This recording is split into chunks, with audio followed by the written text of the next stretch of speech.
ನಾನು 3 ತಿಂಗಳು ಯಾವುದೇ ಕಾರ್ಯಕ್ರಮಕ್ಕೆ ಹೋಗಬಾರ್ದು ಅಂತ ಅನ್ಕೊಂಡಿದ್ದೆ. ಸಮಾಜ ನಿರ್ಮಾಣ ಮಾಡದಿದ್ರೆ ಸಮಾಜದಲ್ಲಿ ನಡೀತಕ್ಕಂಥ ಶೋಷಣೆ, ಜಾತಿ ವ್ಯವಸ್ಥೆ ನಿಲ್ಲಲಿಲ್ಲ. ಈಗ ನನ್ನ ಮಗ ಡಾಕ್ಟರ್ ಓದಿದ್ದಾನೆ, ಅವ್ನು ದಿನ ಪೂಜೆ ಮಾಡ್ತಾನೆ, ನಾನು ಮಾಡೋದಿಲ್ಲ. ಏನ್ ಮಾಡೋದು? ನೆಹರೂರವರೆಗೂ ನರೇಂದ್ರ ಮೋದಿ ಅವ್ರಿಗೂ ಹೋಲಿಕೆ ಮಾಡೋದು. ನೆಹರು ಎಲ್ಲಿ, ನರೇಂದ್ರ ಮೋದಿ ಅವರು ಎಲ್ಲಿ? ಮೆಮೊರಬಲ್ ಟ್ರಯಲ್ಸ್ ಕೃತಿಯ ಕರ್ತೃ ಆದಂಥ ನಿವೃತ್ತ ನ್ಯಾಯಾಧೀಶರಾದಂಥ ಡಾಕ್ಟರ್ ಎಚ್.ಎನ್. ನಾಗಮೋಹನ್ ದಾಸ್ ಅವರ, ಬಹುಭಾಷಾ ನಟರಾದಂಥ ಶ್ರೀ ಪ್ರಕಾಶ್ ರಾಜ್ ಅವರ, ಶ್ರೀಮತಿ ತಸ್ಲೀಮಾ ಎಸ್ ಮುಲ್ಲಾ ಅವರ, ಶ್ರೀ ಬಿ.ಎಸ್. ಲೋಕೇಶ್ ಚಂದ್ರ ಅವರ, ರಾಜಶೇಖರ್ ಮೂರ್ತಿ ಅವರ, ಇಲ್ಲಿ ಆಗಮಿಸಿರ್ತಕ್ಕಂಥ ಎಲ್ಲ ಬಂಧು ಭಗಿನಿಯರ, ಮಾಧ್ಯಮದ ಸ್ನೇಹಿತರೆ, ನಾಗಮೋಹನ್ ದಾಸ್ ಅವರು ಮತ್ತು ಪ್ರಕಾಶನ ಅದರ ಮಾಲೀಕರಾದಂಥ ಶ್ರೀ ರಾಜಶೇಖರ್ ಮೂರ್ತಿಯವರು. ನಿಮ್ಮ ಹೆಸರೇನು?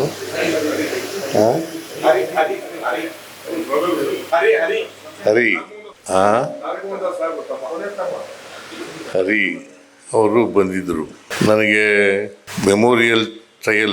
ಮೆಮೊರಬಲ್ ಟ್ರಯಲ್ಸ್ ಈ ಕೃತಿ ರಚನೆ ಮಾಡಿದ್ದೀನಿ, ಅದರ ಬಿಡುಗಡೆಗೆ ಬರಲೇಬೇಕು ಅಂತೇಳಿ ನನಗೆ ಕರೆದರು. ನಾನು 3 ತಿಂಗಳು ಯಾವುದೇ ಕಾರ್ಯಕ್ರಮಕ್ಕೆ ಹೋಗಬಾರ್ದು ಅಂತ ಅಂದ್ಕೊಂಡಿದ್ದೆ. ಆದರೂ ಅವರು ಒತ್ತಾಯ ಮಾಡೋದರಿಂದ ಇಲ್ಲ ಅಂತ ಹೇಳಲಿಕ್ಕಾಗದೇ ಈ ಕಾರ್ಯಕ್ರಮಕ್ಕೆ ಆಗಮಿಸಿದ್ದೇನೆ.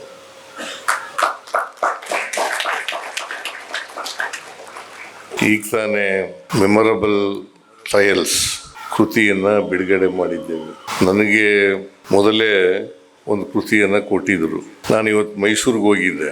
ಮೈಸೂರಿಂದ ಬರುವಾಗ ಆ ಕೃತಿ ಕಣ್ಣಾಡಿಸ್ತಾ ಬಂದೆ. ಎಲ್ಲನೂ ಪೂರ ಓದಲಿಕ್ಕಾಗಲಿಲ್ಲ. ಸುಮಾರು 60 ಪೇಜಷ್ಟು ಓದಿದೆ ನಾನು.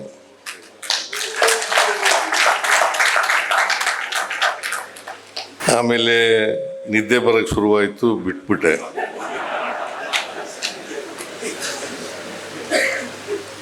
ಹಾಗಾಗಿ ಈ ಕೃತಿಯನ್ನು ಅತ್ಯಂತ ಸಂತೋಷದಿಂದ ಲೋಕಾರ್ಪಣೆ ಮಾಡಿದ್ದೇನೆ.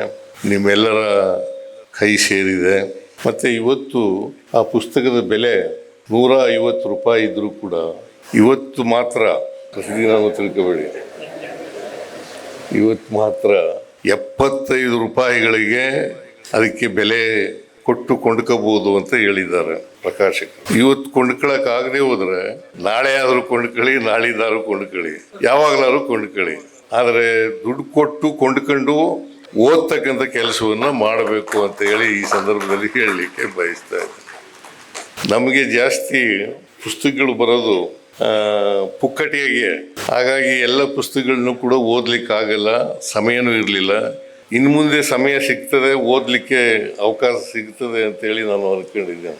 ಆಮೇಲೆ ಎಲ್ಲ ಕೃತಿಗಳನ್ನು ಓದೋಕ್ಕಾಗಲ್ಲ, ಕೆಲವು ಕೃತಿಗಳನ್ನು ಓದಲಿಕ್ಕೆ ಸಮಯ ಸಿಗುತ್ತೆ. ನಾಗಮೋಹನ್ ದಾಸ್ ಅವರು ನಮ್ಮ ಹೈಕೋರ್ಟ್ನ ನ್ಯಾಯಾಧೀಶರಾಗಿದ್ದಂಥವ್ರು, ಈಗ ನಿವೃತ್ತಿ ಆಗಿದ್ದಾರೆ. ಸರಿ ಇಲ್ವಾ? ನಿವೃತ್ತಿ ಆಗಿದ್ದಾರೆ. ಅವರು ನಿವೃತ್ತಿ ಜೀವನ ನಡೆಸ್ತಾ ಇದ್ರು ಕೂಡ ಬಹಳ ಕ್ರಿಯಾಶೀಲರಾಗಿದ್ದಾರೆ ಅಂತಕ್ಕಂಥ ಮಾತುಗಳನ್ನು ಈ ಸಂದರ್ಭದಲ್ಲಿ ಅವರು ಅನೇಕ ಸಮಾಜದ ವಿಷಯಗಳ ಬಗ್ಗೆ ಪುಸ್ತಕಗಳನ್ನು ಬರೆದಿದ್ದಾರೆ. ಕನ್ನಡದಲ್ಲೂ ಬರೆದಿದ್ದಾರೆ, ಇಂಗ್ಲೀಷ್ನಲ್ಲೂ ಬರೆದಿದ್ದಾರೆ. ಜೊತೆಗೆ ಸಂವಿಧಾನ ಓದು ಅಂತಕ್ಕಂಥ ಕೃತಿ ಇದೆಯಲ್ಲ, ಆ ಕೃತಿ 2018ರಲ್ಲಿ ಬರೆದರು. 2018 ಬರೆದ ಮೇಲೆ ಓದಲಿ ಅಂತ ಸುಮ್ಮನಿರ್ಬೋದಾಗಿತ್ತು. ನಮ್ಮ ಸಂವಿಧಾನದ ವಿಷಯಗಳನ್ನು ವಿಶೇಷವಾಗಿ ಯುವಕರಿಗೆ, ವಿದ್ಯಾರ್ಥಿಗಳಿಗೆ ತಿಳಿಸ್ತಕ್ಕಂಥ ಸಂವಿಧಾನ ಓದು ಅಭಿಯಾನವನ್ನು ಕೂಡ ಹಮ್ಮಿಕೊಂಡಿದ್ದಾರೆ. ಅವರೇ ಸ್ವತಃ ಹೋಗ್ತಾರೆ, ಸಂವಿಧಾನದ ವಿಷಯಗಳ ಬಗ್ಗೆ ಯುವ ಜನಾಂಗಕ್ಕೆ ತಿಳಿಸ್ತಕ್ಕಂಥ ಪ್ರಯತ್ನವನ್ನು ಮಾಡ್ತಾರೆ. ಸಂವಿಧಾನದ ಆಶಯಗಳನ್ನು, ಧ್ಯೇಯೋದ್ದೇಶಗಳನ್ನು ತಿಳಿಸ್ತಕ್ಕಂಥ ಪ್ರಯತ್ನವನ್ನು ಮಾಡ್ತಾ ಇದ್ದಾರೆ. ಅವರಿಗೆ ನಾನು ಈ ಸಂದರ್ಭದಲ್ಲಿ ಕೃತಜ್ಞತೆಗಳನ್ನು ಸಲ್ಲಿಸಲಿಕ್ಕೆ ಬಯಸ್ತಾ ಇದ್ದೀನಿ. ಸಂವಿಧಾನ ಎಲ್ಲರೂ ತಿಳ್ಕೊಳ್ಬೇಕು, ಪ್ರತಿಯೊಬ್ಬರಿಗೂ ಕೂಡ ಗೊತ್ತಿರಬೇಕು ಧ್ಯೇಯೋದ್ದೇಶಗಳು. ಅದರ ಆಶಯಗಳೇನು ಅಂತಕ್ಕಂಥದ್ದನ್ನು ತಿಳ್ಕೊಳ್ಬೇಕು. ಯಾವುದೇ ಸರ್ಕಾರ ಇರ್ಬೋದು, ಜನರಿಂದ ಆಯ್ಕೆಯಾದಂಥ ಸರ್ಕಾರ ಸಂವಿಧಾನದ ಆಶಯಗಳನ್ನು ಈಡೇರಿಸ್ತಕ್ಕಂಥ ಪ್ರಾಮಾಣಿಕ ಪ್ರಯತ್ನವನ್ನು ಮಾಡಬೇಕು. ಮಾಡದೆ ಹೋದರೆ ಜನರು ಅನೇಕ ಸಮಸ್ಯೆಗಳನ್ನು ಎದುರಿಸಬೇಕಾಗ್ತದೆ. ಒಂದು ವೇಳೆ ಸಂವಿಧಾನದ ಧ್ಯೇಯೋದ್ದೇಶಗಳನ್ನು ಈಡೇರಿಸಿದ್ರೆ ಅನೇಕ ಸಮಸ್ಯೆಗಳಿಗೆ ಪರಿಹಾರ ದೊರಕ್ತದೆ ಅಂತಕ್ಕಂಥ ಮಾತುಗಳನ್ನು ಈ ಸಂದರ್ಭದಲ್ಲಿ ನಾನು ತಿಳಿಸಲಿಕ್ಕೆ ಬಯಸ್ತಾ ಇದ್ದೇನೆ. ಭಾಳ ಜನ ವಿದ್ಯಾವಂತರು ಕೂಡ ಸಂವಿಧಾನನ ಓದ್ಕೊಂಡಿರಲ್ಲ, ಸಂವಿಧಾನದ ವಿಷಯಗಳನ್ನು ತಿಳ್ಕೊಳ್ತಕ್ಕಂಥ ಪ್ರಯತ್ನವನ್ನು ಮಾಡಿರೋದಿಲ್ಲ. ಅದಕ್ಕೆ ಇವತ್ತಿನ ದಿನಗಳಲ್ಲಿ ನಾವು ನೋಡ್ತಾ ಇದ್ದೀವಿ, ಸಂವಿಧಾನ ವಿರೋಧ ಮಾಡಿದವರು, ಸಂವಿಧಾನದ ಪರವಾಗಿರ್ತಕ್ಕಂಥವರು ಇದನ್ನ ಗುರುತಿಸ್ತಕ್ಕಂಥ ಕೆಲಸವನ್ನ ಬಹಳ ಕಡಿಮೆ ಜನ ಮಾಡ್ತಾ ಇದ್ದಾರೆ ಅಂತ ಹೇಳಿದ್ರೆ ಅದು ಅತಿಶಯೋಕ್ತಿ ಆಗಲಾರದು ಅಂತಕ್ಕಂಥದ್ದು ನನ್ನ ಭಾವನೆ. ಅದಕ್ಕೋಸ್ಕರನೇ ನಾನು ಈ ಬಾರಿ ಮುಖ್ಯಮಂತ್ರಿ ಆದಾಗ ಶಾಲಾ ಮತ್ತು ಕಾಲೇಜುಗಳಲ್ಲಿ ಸಂವಿಧಾನವನ್ನು ಓದಿಸ್ತಕ್ಕಂಥ ಕೆಲಸವನ್ನು ಮಾಡಿದೆ.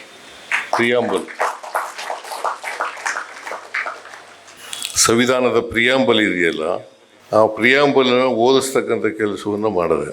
ಇದರಿಂದ ಇವತ್ತು ಎಲ್ಲ ವಿದ್ಯಾರ್ಥಿಗಳಿಗೂ ಸಂವಿಧಾನದ ಪ್ರಿಯಾಂಬಲ್ ಅದು ಬಾಯ್ಪಾಠ ಮಾಡ್ಕೊಂಡ್ಬಿಟ್ಟಿದ್ದಾರೆ. ಈಗ ಅನೇಕ ಜನ ವಿದ್ಯಾರ್ಥಿಗಳು ಬಾಯ್ಪಾಠ ಮಾಡ್ಕೊಂಡಿದ್ದಾರೆ.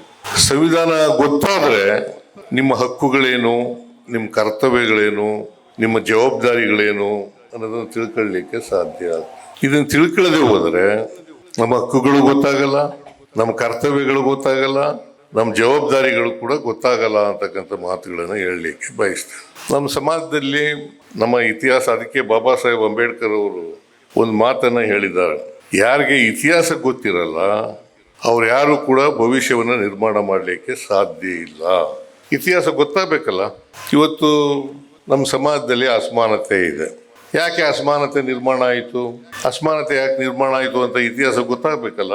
ಬಾಬಾ ಸಾಹೇಬ್ ಅಂಬೇಡ್ಕರ್ ಅವರು ಹೇಳಿದ್ರು, ಎಲ್ಲಿವರೆಗೆ ಅಸಮಾನತೆ ಹೋಗಲ್ಲ ಅಲ್ಲಿವರೆಗೆ ಸಮ ಸಮಾಜವನ್ನು ನಿರ್ಮಾಣ ಮಾಡಲಿಕ್ಕೆ ಸಾಧ್ಯ ಇಲ್ಲ.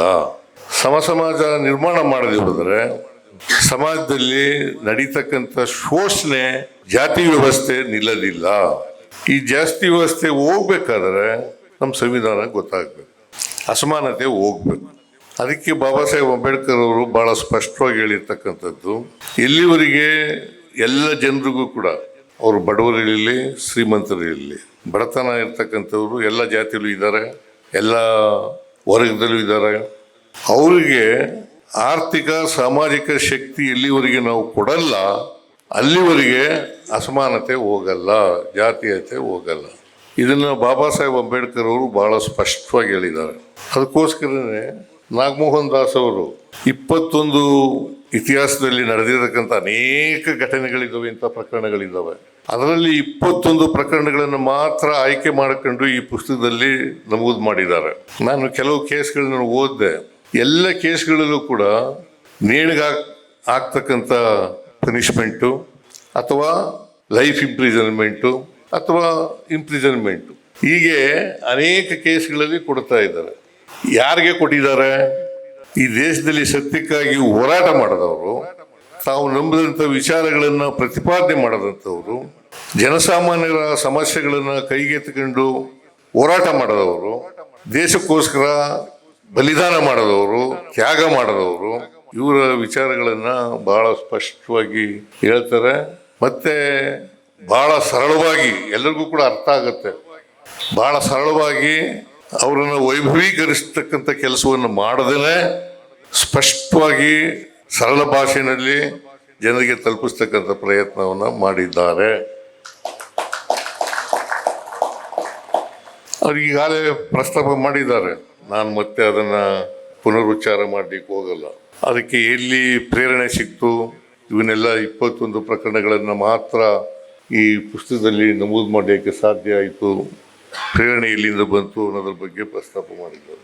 ಎಲ್ಲ ಪ್ರಕರಣಗಳಲ್ಲಿಯೂ ಕೂಡ ಸತ್ಯಕ್ಕಾಗಿ ಹೋರಾಟ ಮಾಡಿದವರು, ಪ್ರಜಾಪ್ರಭುತ್ವಕ್ಕಾಗಿ ಹೋರಾಟ ಮಾಡಿದವರು, ಜನರ ಹಕ್ಕುಗಳ ರಕ್ಷಣೆಗೋಸ್ಕರ ಹೋರಾಟ ಮಾಡಿದವರು, ಜನರ ಸಮಸ್ಯೆಗಳನ್ನು ಎತ್ತಿಕೊಂಡು ಹೋರಾಟ ಮಾಡಿದವರು, ಇಂಥ ವ್ಯಕ್ತಿಗಳಿಗೆ ನ್ಯಾಯಾಲಯ ಸಾಕ್ಷ್ಯಗಳನ್ನು ತಿರುಚೋದ್ರ ಮೂಲಕ ಅಥವಾ ಕಾನೂನುಗಳನ್ನು ದುರುಪಯೋಗ ಮಾಡ್ಕೊಳ್ಳೋದ್ರ ಮೂಲಕ ಅವರಿಗೆ ಶಿಕ್ಷೆಯನ್ನು ಕೊಡ್ತಕ್ಕಂಥ ಕೆಲಸವನ್ನು ಮಾಡುತ್ತಾರೆ.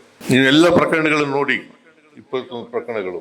ಈ ಪ್ರಕರಣಗಳೆಲ್ಲ ಯಾಕೆ ಯುವಕರಿಗೆ ಗೊತ್ತಾಗಬೇಕು ಅಂತಂದ್ರೆ, ಯುವಕರಲ್ಲಿ ಆ ತ್ಯಾಗದ ಮನೋಭಾವ ಬೆಳಿಬೇಕು ಮತ್ತು ಸತ್ಯಕ್ಕಾಗಿ ಹೋರಾಟ ಮಾಡ್ತಕ್ಕಂಥ ಆಸಕ್ತಿ ಬರಬೇಕು ಎಲ್ರಿಗೂ ಅನ್ನೋ ಕಾರಣಕ್ಕೋಸ್ಕರ ಇದನ್ನ ಯುವ ಜನರ ಮುಂದೆ ಇಡತಕ್ಕಂಥ ಪ್ರಯತ್ನವನ್ನು ಮಾಡಿದ್ದಾರೆ. ಯುವಕರು ಅರ್ಥ ಮಾಡ್ಕೋಬೇಕಾಗ್ತದೆ. ಯುವಕರು ಇವತ್ತು ಸಂವಿಧಾನದ ವಿಷಯಗಳನ್ನು ಅರ್ಥ ಮಾಡ್ಕೊಂಡು ಅದರ ಸಂಪೂರ್ಣ ಜಾರಿಗಾಗಿ ಪ್ರಯತ್ನ ಮಾಡಬೇಕಾಗುತ್ತೆ. ಇವತ್ತು ನಮ್ಮ ದೇಶಕ್ಕೆ ಸ್ವಾತಂತ್ರ್ಯ ಬಂದು 79 ವರ್ಷ ಆಯಿತು. ಇನ್ನೊಂದು ತಿಂಗಳಾದರೆ 79 ವರ್ಷ. ಸಂವಿಧಾನ ಜಾರಿಗೆ ಬಂದು 76 ವರ್ಷಗಳಾಯಿತು. 76 ವರ್ಷಗಳು. ಇಷ್ಟು ವರ್ಷಗಳಾದರೂ ಕೂಡ ಸಂವಿಧಾನ ಇನ್ನೂ ಜಾರಿಯಾಗಿಲ್ಲ ಪೂರ್ಣವಾಗಿ ಅಂತಕ್ಕಂಥ ಮಾತುಗಳನ್ನು ಹೇಳಲಿಕ್ಕೆ ಬಯಸ್ತಾ ಇದ್ದೆ. ಮನಮೋಹನ್ ಸಿಂಗ್ರವರು ಪ್ರಧಾನಮಂತ್ರಿ ಆಗಿದ್ದಾಗ ಕೆಲವು ಮೂಲಭೂತವಾದಂಥ ಸಮಸ್ಯೆಗಳಿಗೆ ಪರಿಹಾರವನ್ನು ಕೊಡ್ತಕ್ಕಂಥ ಪ್ರಯತ್ನವನ್ನು ಮಾಡಿದ್ರು. Right to food, right to education, right to information, right to ಇವನ್ನೆಲ್ಲ ಮಾಡಿದ್ದು ನಮ್ಮ ಸಂವಿಧಾನದಲ್ಲಿ ಇದ್ದಾವೆ ಇವೆಲ್ಲ. ಆದರೆ ಜಾರಿ ಮಾಡ್ತಕ್ಕಂಥ ಪ್ರಯತ್ನವನ್ನ ಮಾಡಿರಲಿಲ್ಲ. ಇವತ್ತು ಹೋಲಿಕೆ ಹೆಂಗ್ ನಡೀತದೆ ಅಂತಂದ್ರೆ, ತಾವು ಇದನ್ನೆಲ್ಲ ರಾಜಕೀಯ ಅಂತ ಅನ್ಕೋಬಾರದು. ನೆಹರೂರವರೆಗೂ ನರೇಂದ್ರ ಮೋದಿಯವ್ರಿಗೂ ಹೋಲಿಕೆ ಮಾಡೋದು. ನೆಹರು ಎಲ್ಲಿ, ನರೇಂದ್ರ ಮೋದಿಯವರು ಎಲ್ಲಿ, ಹೋಲಿಕೆನೇ ಮಾಡ್ಕೊಳಕ್ಕಾಗಲ್ಲ. ಈ ಸುಳ್ಳನ್ನ ಜನರಿಗೆ ಮುಂದೆ ಬಿತ್ತಕ್ಕಂಥ ಕೆಲಸವನ್ನು ಮಾಡಿದ್ರೆ ಅದನ್ನು ನಂಬ್ಕೊಳ್ತಕ್ಕಂಥ ಜನರು ಕೂಡ ಇದಾರಲ್ಲ, ಅದನ್ನ ನಂಬ್ಕೊಂಡು ಅದನ್ನೇ ಸತ್ಯ ಅಂತ ಹೇಳ್ಕೊಳ್ಳೋರು ಇದ್ದಾರೆ. 47ರಲ್ಲೇ ಜವಾಹರ್ಲಾಲ್ ನೆಹರೂರವರು ಪ್ರಧಾನಮಂತ್ರಿ ಆದರು. ನರೇಂದ್ರ ಮೋದಿಯವರು 12 ವರ್ಷ ಆಗಿದೆ. ಅವರು 17 ವರ್ಷ ಇದ್ದರು ಪ್ರಧಾನಮಂತ್ರಿಯಾಗಿ ಜವಾಹರ್ಲಾಲ್ ನೆಹರೂರವರು. ಆದರೆ ಅವರ ದಾಖಲೆಯನ್ನು ಮುರಿದ್ರು ಇವರು ಅಂತ ಹೇಳೋದು. ಪ್ರಧಾನಮಂತ್ರಿಯಾಗಿ ದಾಖಲೆಯನ್ನು ಮುರಿದ್ರು. ಅದಕ್ಕೊಂದು ಕಾರ್ಯಕ್ರಮ ಮಾಡೋದು, ಜನ ಅದಕ್ಕೆ ಚಪ್ಪಾಳೆ ತಟ್ಟೋದು. ಇಂಥವೆಲ್ಲನೂ ಕೂಡ ಚರ್ಚೆ ಮಾಡದೆ ಹೋದರೆ ಸತ್ಯ ಹೆಂಗೆ ಹೊರಬರ್ತದೆ? ಇವರು ಈ ತರ ಜನರಿಗೆ ಸುಳ್ಳು ಪ್ರಚಾರನ ಮಾಡ್ತಕ್ಕಂಥ ಕೆಲಸವನ್ನ ನಡೀತಾ ಇದೆ. ಇದನ್ನ ಖಂಡಿಸ್ತಿ ಹೋದರೆ ಅದೇ ಸತ್ಯ ಅಂತ ಆಗ್ಬಿಡ್ತದೆ. ಇದ್ರ ಮೇಲೆ ಬರಹಗಳು ಬರದೆ ಹೋದರೆ, ಪುಸ್ತಕಗಳು ಬರದೆ ಹೋದರೆ ಅದೇ ಸತ್ಯ ಅಂತ ಆಗ್ಬಿಡ್ತದೆ. ಈಗ ಅವೆಲ್ಲ ನಿಜ. ನಾಗಮೋಹನ್ ದಾಸ್ ಅವರು ಹೇಳಿದ್ರಲ್ಲ, ಅವೆಲ್ಲ ನಿಜ. ಪ್ರಶ್ನೆ ಮಾಡಿದ್ರೆ, ಚರ್ಚೆ ಮಾಡಿದ್ರೆ, ಅದಕ್ಕೆ ವಿರುದ್ಧವಾಗಿ ಅಭಿಪ್ರಾಯ ವ್ಯಕ್ತ ಮಾಡಿದ್ರೆ ಶಿಕ್ಷೆ ಒಳಪಡಿಸ್ತೀವಿ ಅಂತ ಗೊತ್ತಿದ್ರು ಕೂಡ ಸತ್ಯವನ್ನ ಹೇಳ್ತಕ್ಕಂಥ ಕೆಲಸವನ್ನ ಮಾಡಬೇಕು. ಆಗ ಮಾತ್ರ ಬಸವಣ್ಣ ಹೇಳದಂಥ ಸಮ ಸಮಾಜ, ಬಾಬಾ ಸಾಹೇಬ್ ಅಂಬೇಡ್ಕರ್ ಅವರು ಹೇಳದಂಥ ಸಮ ಸಮಾಜ, ಸಂವಿಧಾನದ ಧ್ಯೇಯೋದ್ದೇಶಗಳು ಈಡೇರಿಸಲಿಕ್ಕೆ ಸಾಧ್ಯ. ಅದಕ್ಕೆ ಪ್ರತಿಯೊಬ್ಬರೂ ಕೂಡ ಸತ್ಯದ ದಾರಿನಲ್ಲಿ ನಡೀತಕ್ಕಂಥ ಪ್ರಾಮಾಣಿಕ ಪ್ರಯತ್ನವನ್ನು ಮಾಡಬೇಕು. ಅದು ಮಾಡದೆ ಹೋದರೆ ನಾವು ನಮ್ಮ ಜೀವನ ದಾರಿ ಇದೆಯಲ್ಲ ಅದಕ್ಕೆ ಅಪಚಾರ ಮಾಡೋದಾಗ್ತದೆ ಅಂತಕ್ಕಂಥದ್ದನ್ನು ತಿಳ್ಕೋಬೇಕಾಗುತ್ತೆ. ಈ ಅಪಚಾರ ಮಾಡಬಾರದು. ಸತ್ಯವನ್ನು ಹೇಳ್ತಕ್ಕಂಥ ಛಾತಿಯನ್ನು ಬೆಳೆಸ್ಕೊಳ್ತಕ್ಕಂಥದ್ದು ಅತ್ಯಂತ ಅವಶ್ಯ. ಯಾರ ಪರನೂ ಮಾತಾಡಬೇಕಾದಂಥ ಅಗತ್ಯ ಇಲ್ಲ, ಯಾರ ವಿರುದ್ಧನೂ ಮಾತಾಡಬೇಕಾದಂಥ ಅಗತ್ಯ ಇಲ್ಲ. ನಿಮಗೆ ಸಂವಿಧಾನ ಏನು ಕೊಟ್ಟಿದೆ, ನಿಮ್ಮ ಹಕ್ಕುಗಳನ್ನು ಚಲಾಯಿಸಿ ಅಂತ ಏನು ಕೊಟ್ಟಿದೆ, ಆ ಹಕ್ಕುಗಳನ್ನು ಚಲಾಯಿಸ್ತಕ್ಕಂಥ ಕೆಲಸವನ್ನು ಮಾಡೋದಾಗ ಮಾತ್ರ ಈ ದೇಶ ಉದ್ಧಾರ ಆಗಲಿಕ್ಕೆ ಸಾಧ್ಯ ಆಗ್ತದೆ ಹೊರತು ಇಲ್ಲವರೇ ಸಾಧ್ಯ ಆಗಲ್ಲ. ಈಗ 79 ವರ್ಷ ಆಗಿದೆ ಸ್ವಾತಂತ್ರ್ಯ ಬಂದು. ಇನ್ನೂ 79 ವರ್ಷಗಳಾದರೂ ಕೂಡ ಹೀಗೇ ಇರ್ತೀವಿ ಅಂತಕ್ಕಂಥ ಮಾತುಗಳನ್ನೇ ನಾವು ಅರ್ಥ ಮಾಡ್ಕೋಬೇಕು. ಅದರಿಂದ ಸತ್ಯ ಯಾವುದೋ ಅಸತ್ಯ ಯಾವುದು ಇದನ್ನು ಗುರುತಿಸ್ತಕ್ಕಂಥ ಕೆಲಸವನ್ನು ಮಾಡಬೇಕು. ಈಗ ನಾವು ನಮ್ಮ ಸರ್ಕಾರದಲ್ಲಿ ಮೌಢ್ಯಗಳ ನಿಷೇಧ ಕಾಯ್ದೆಯನ್ನು ಜಾರಿಗೆ ತಗೊಬಂದು ಅದು ಎಷ್ಟು ಜನ ಓದಿದಾರೋ ಇಲ್ಲೋ ಗೊತ್ತಿಲ್ಲ ನನಗೆ. ಮೌಢ್ಯಗಳನ್ನ ತಿರಸ್ಕಾರ ಮಾಡಿದವರು ಬಸವಾದಿ ಶರಣರು ಅಲ್ಲ. 850 ವರ್ಷಗಳಾಯಿತು ಬಸವಾದಿ ಶರಣರು ಅವರು ಬದುಕಿದಂಥ ಕಾಲ 850 ವರ್ಷಗಳು. ಅನೇಕ ವಚನಗಳನ್ನು ಮಾಡಿದ್ರು, ವಚನ ಸಾಹಿತ್ಯ ಅನ್ನೋದನ್ನೇ ನಿರ್ಮಾಣ ಮಾಡಿದ್ರು. ಆದರೆ ಮೌಢ್ಯಗಳಿನ್ನೂ ಜೀವಂತವಾಗಿದ್ದಾವೆ. ಅವನ್ನ ಜೀವಂತವಾಗಿ ಇಡಲಿಕ್ಕೆ ಪ್ರಯತ್ನಗಳು ನಡೀತವೆ. ಪಟ್ಟಭದ್ರ ಹಿತಾಸಕ್ತರು ಇನ್ನೂ ಇದ್ದಾರೆ ಅಂತಕ್ಕಂಥದ್ದನ್ನು ನಾವು ಮರೆಯಲಿಕ್ಕೆ ಸಾಧ್ಯ ಇಲ್ಲ. ಆ ಪಟ್ಟಭದ್ರ ಹಿತಾಸಕ್ತರ ವಿರುದ್ಧ ಮಾತಾಡಿದ್ರೆ ನಮ್ಮ ಮೇಲೆ ಕೇಸ್ ಹಾಕ್ತಾರೆ, ನಿಮ್ಮ ಮೇಲೆ ಕೇಸ್ ಹಾಕ್ತಾರೆ. ಕೇಸ್ ಹಾಕಿದ್ರೂ ಪರವಾಗಿಲ್ಲ. ಈ ಟ್ರಯಲ್ಸ್ನಲ್ಲಿ ನಾನು ನೋಡಿದೆ, ಅವರು ಹೋರಾಡದೆ ಹೋಗಿದ್ರೆ ಅನೇಕ ದೇಶಗಳಲ್ಲಿ ಸ್ವಾತಂತ್ರ್ಯ ಸಿಗಲಿಕ್ಕೆ ಸಾಧ್ಯ ಆಗ್ತಿರಲಿಲ್ಲ, ಜನರ ಕಷ್ಟಗಳನ್ನು ಪರಿಹಾರ ಮಾಡಲಿಕ್ಕೆ ಸಾಧ್ಯ ಆಗ್ತಿದೆ. ಅದಕ್ಕೋಸ್ಕರ ನಾವೆಲ್ಲರೂ ಕೂಡ ಅರ್ಥ ಮಾಡ್ಕೋಬೇಕು. ಈಗ ವಿದ್ಯಾವಂತರು ಅನ್ನೋರು ಡಾಕ್ಟ್ರುಗಳು, ಇಂಜಿನಿಯರ್ಗಳು, ಪ್ರೊಫೆಸರ್ಗಳು, ಯಾರು ನೀವು ಪ್ರೊಫೆಸರ್ ನೀವು ತಪ್ಪು ತಿಳ್ಕೋಬಾರ್ದು, ಪ್ರೊಫೆಸರ್ಗಳು, ವಿಜ್ಞಾನಿಗಳು, ತಂತ್ರಜ್ಞಾನಿಗಳು ಮೌಢ್ಯಗಳನ್ನು ಆಚರಣೆ ಮಾಡ್ತಕ್ಕಂಥದ್ದನ್ನು ನಾವು ನೋಡ್ತಾ ಇದ್ದೀವಿ. ಗೊತ್ತಿದ್ದೋ ಗೊತ್ತಿಲ್ಲೇನೋ ಕೂಡ ನಾನು ರಾಜಕಾರಣಿಗಳಲ್ಲಿ ಭಾಳ ಜನ ಏನಕ್ಕೆ ಯಾಕಪ್ಪ ನಿನಗೆ MLA ಆಗಲಿಲ್ಲ, ಮಿನಿಸ್ಟರ್ ಸಿಗಲಿಲ್ಲ ಅಂತಂದರೆ ನಾನು ಹಣೆ ಬರ ಸ್ವಾಮಿ ಏನು ಮಾಡೋದು ಅಂತ ಹೇಳ್ತಾರೆ. ಹಣೆಯಲ್ಲಿ ಬರೆದಿರ್ತಾನ ದೇವರು? ಹಣೆಯಲ್ಲಿ ಬರೆದಿದ್ದಾನ? ಯಾರ ಹಣೆಯಲ್ಲೂ ಬರೆಯಲ್ಲ ದೇವರು. ನಮ್ಮ ಭವಿಷ್ಯವನ್ನು ರೂಪಿಸ್ಕೊಳ್ಳೋರು ನಾವೇನೆ.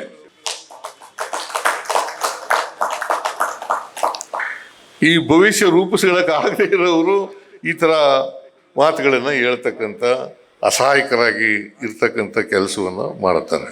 ಅದಕ್ಕೋಸ್ಕರ ಮೌಢ್ಯಗಳನ್ನು, ಮೂಢನಂಬಿಕೆಗಳನ್ನು ಏನು ಮಾಡೋಕ್ಕಾಗಲ್ಲ. ಈಗ ನಮ್ಮ ಮನೆಯಲ್ಲೇ ಈಗ ನನ್ನ ಮಗ ಡಾಕ್ಟ್ರ್ ಓದಿದ್ದಾನೆ, ಅವನು ದಿನ ಪೂಜೆ ಮಾಡ್ತಾನೆ, ನಾನು ಮಾಡೋದಿಲ್ಲ. ಏನು ಮಾಡೋದು? ನನ್ನ ಮಗ ಡಾಕ್ಟ್ರು, ಈ ಹಿಮ್ಸೆಲ್ಫ್ ಇಸ್ ಎ ಡಾಕ್ಟರ್, ಅವರು ದಿನ ಪೂಜೆ ಮಾಡೋದೇನೆ, ತಿಂಡಿ ತಿನ್ನಲ್ಲ, ನೀರು ಕುಡಿಯಲ್ಲ.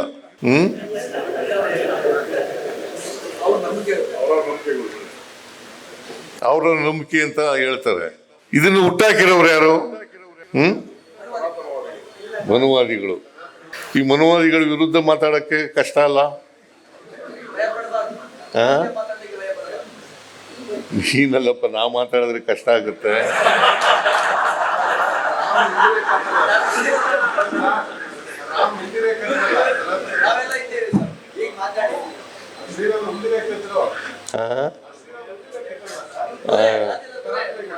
ಈಗ ಮಾತಾಡ್ತೀನಿ. ಈಗ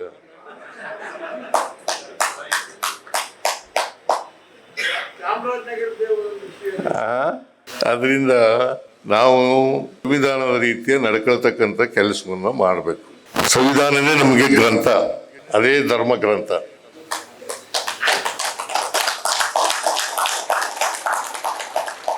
ಸಂವಿಧಾನದ ರೀತಿ ನಡ್ಕೊಂಡ್ರೆ ನಿಮ್ಮ ಹಕ್ಕುಗಳೇನು, ನಿಮ್ಮ ಜವಾಬ್ದಾರಿಗಳೇನು, ನಿಮ್ಮ ಕರ್ತವ್ಯಗಳೇನು ಅನ್ನೋದು ಗೊತ್ತಾಗುತ್ತೆ.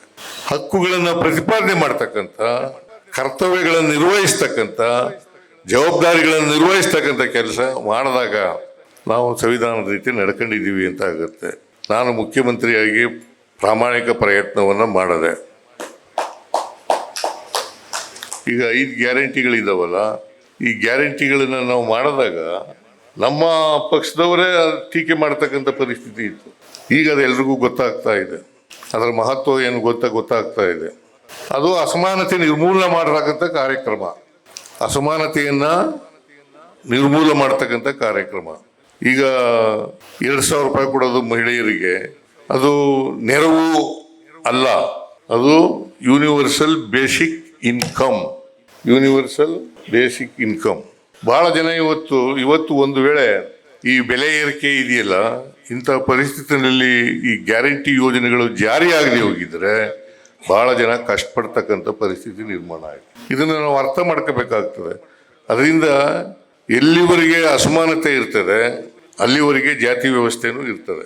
ಮತ್ತೆ ವೈಚಾರಿಕತೆ, ವೈಜ್ಞಾನಿಕತೆ ಶಿಕ್ಷಣದಲ್ಲಿ ಬರದೇ ಹೋದರೆ ಈ ಮೌಢ್ಯಗಳು ಹಾಗೇನೆ ಮುಂದುವರಿತಕ್ಕಂಥ ಕೆಲಸ ಮಾಡ್ತವೆ.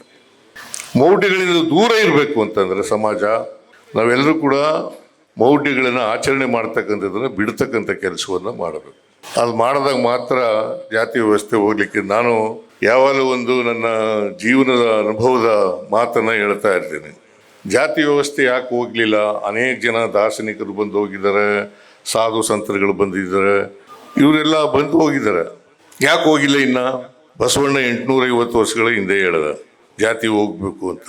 ಇವನಾರವ ಅಂತ ಹೇಳ್ದ. ಇವ ನಮ್ಮವ ನೀ ಅಂತ ಹೇಳ್ದ. ಹೋಗಿದೆಯಾ? ಅದು ನಮ್ಮವ ಆಗಿದೆಯವ? ಯಾಕೆ ಹೋಗಿಲ್ಲ? 850 ವರ್ಷ ಆಯಿತು. ಅದಕ್ಕೆ ನಾನು ಹೇಳ್ತಾ ಇದ್ದೆ, ನಾನು ಸಣ್ಣ ಹುಡುಗ ಇದ್ದಾಗ ಓದುವಾಗ ನಮ್ಮ ಮನೆಯಲ್ಲಿ ನಮ್ಮಪ್ಪ ನೀರು ಸೇದಿ ದನಗಳಿಗೆ ಮಧ್ಯಾಹ್ನದ ವೇಳೆ ಯಾರು ಮನೇಲಿ ಇರ್ತವೆ ಆ ದನ ಕರುಗಳಿಗೆ ನೀರು ಕುಡಿಸೋ ಕೆಲಸ ವಹಿಸಿದ್ದ ನನಗೆ. ನಾನು ಬಾವಿನಲ್ಲಿ ನೀರು ಸೇರ್ಕೊಂಡು, ಆಗ ಬೋರ್ವೆಲ್ಗಳಿರಲಿಲ್ಲ, ಬಾವಿನಲ್ಲಿ ನೀರು ಸೇರ್ಕೊಬಂದು ದನ ಕರುಗಳಿಗೆ ಕುಡಿಸ್ತಾ ಇದ್ದೆ. ಆಗ ಬಾವಿನಲ್ಲಿ ಗುಬ್ಬಚ್ಚಿಗಳಿರೋವು, ಅವು ಸೆತ್ತೆ ಎಲ್ಲ ಗೂಡು ಕಟ್ಕೊಂಡಿರೋವು. ಆ ಸೆತ್ತೆ ಎಲ್ಲ ಬಿದ್ದು ನೀರು ಮುಚ್ಕೊಂಡಿರೋದು. ನಾವು ಬಿಂದಿಗೆನ ಮೇಲೆ ಕೆಳಗೆ ಮಾಡಿ ಆ ಸೆತ್ತೆ ಎಲ್ಲ ಸರ್ಕೊಂಡ ಮೇಲೆ ನೀರು ತಗೊಳ್ಳಿವು. ಮತ್ತೆ ನಮ್ಮ ಮನೆಗೆ ಹೋಗ್ಬಿಟ್ಟು ನೀರು ಬಾವಿಗೆ ಬಂದು ಬಿಂದಿಗೆ ಬಿಡೋದು ಅಷ್ಟಿಗೆ ಮತ್ತೆ ಸೇರ್ಕೊಂಡಿರೋದು. ಹಾಗೆ ನಮ್ಮ ಜಾತಿ ವ್ಯವಸ್ಥೆ ಹೆಂಗಪ್ಪ ಇದೆ ಅಂತಂದ್ರೆ ಗಟ್ಟಿ ಮಾಡಿಬಿಟ್ಟಿದ್ದಾರೆ. ಜಾತಿ ಬಿಟ್ಟು ಹೋಗಲೇಬಾರದು, ಆ ಥರ ಅಷ್ಟೊಂದು ಗಟ್ಟಿಯಾಗಿ ಬೆಳೆದಿದೆ.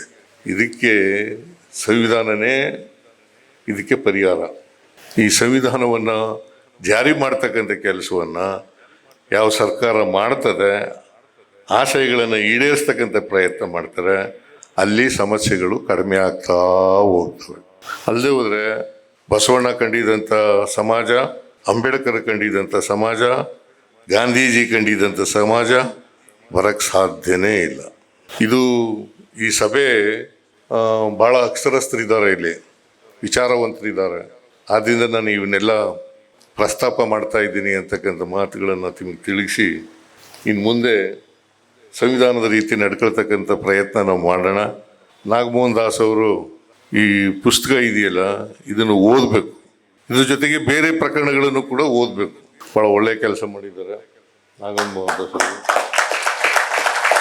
ಸಾಮಾನ್ಯವಾಗಿ ಜಡ್ಜ್ಗಳಾದವರು ಅವರು ಯಾವುದೇ ಸಭೆ ಸಮಾರಂಭಗಳಲ್ಲಿ ಬರೋದಿಲ್ಲ, ಜನಸಂಪರ್ಕ ಕಡಿಮೆ ಆಗ್ತದೆ ಅಂತಕ್ಕಂಥ ಅದು ಸರ್ಕಾರದ ಜೊತೆ ಚೆನ್ನಾಗಿದ್ರು ಮಾತ್ರ.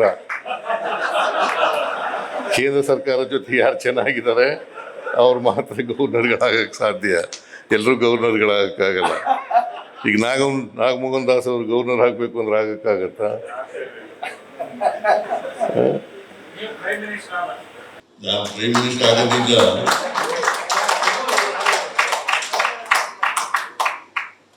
ಆದರೆ ಜನರ ಜೊತೆ ಸಂಪರ್ಕ ಇಟ್ಕೊಳ್ತಕ್ಕಂಥ ಕೆಲಸ ಮಾಡ್ತೀವಿ. ಜನರಿಗೆ ವಿಚಾರಗಳನ್ನ ಹೇಳತಕ್ಕಂಥ ಕೆಲಸ ಮಾಡ್ತೀವಿ. ಅದು ಕೊನೆಯವರೆಗೂ ಮಾಡ್ತಕ್ಕಂಥ ಕೆಲಸವನ್ನು ಮಾಡ್ತೇವೆ. ನಾಗಮೋಹನ್ ದಾಸ್ ಅವರು ವಿಶ್ರಾಂತಿ ತಗೊಳ್ತಾ ಇಲ್ಲ. ಅದ್ರ ಬದಲು ಅವರು ಅವರ ಬರವಣಿಗೆ ಬಹಳ ಪವರ್ಫುಲ್ ಆಗಿದೆ, ತಡವಾಗಿದೆ. ಅವ್ರ ಜೀವನದಲ್ಲಿ ಅವ್ರ ಕೆಲಸವನ್ನು ಮುಂದುವರಿಸಲಿ, ಯುವಜನರಿಗೆ ಜ್ಞಾನ ಕೊಡ್ತಕ್ಕಂಥ, ಅವರಿಗೆ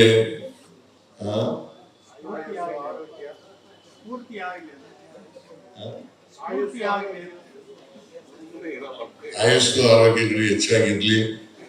ಯಾಕಂದ್ರೆ ಶ್ರೀಮಂತಿಗೆ ಬರಲಿ ಅಂತ ನಾನು ಹೇಳಲ್ಲ, ಆಯಸ್ಸು ಆರೋಗ್ಯಗಳಿರಲಿ ಅಂತಕ್ಕಂಥ ಮಾತುಗಳನ್ನು ಹೇಳಿ ಈ ಮೆಮೊರಬಲ್ ಟ್ರಯಲ್ಸ್ ಈ ಪುಸ್ತಕವನ್ನ, ಈ ಕೃತಿಯನ್ನ ಅತ್ಯಂತ ಸಂತೋಷದಿಂದ ಬಿಡುಗಡೆ ಮಾಡಿದ್ದೇನೆ ಅಂತ ಹೇಳ್ತಾ ನನ್ನ ಮಾತುಗಳನ್ನು ಮುಗಿಸ್ತೇನೆ. ಜೈ ಹಿಂದ್, ಜೈ ಕರ್ನಾಟಕ, ಜೈ ಸಂವಿಧಾನ.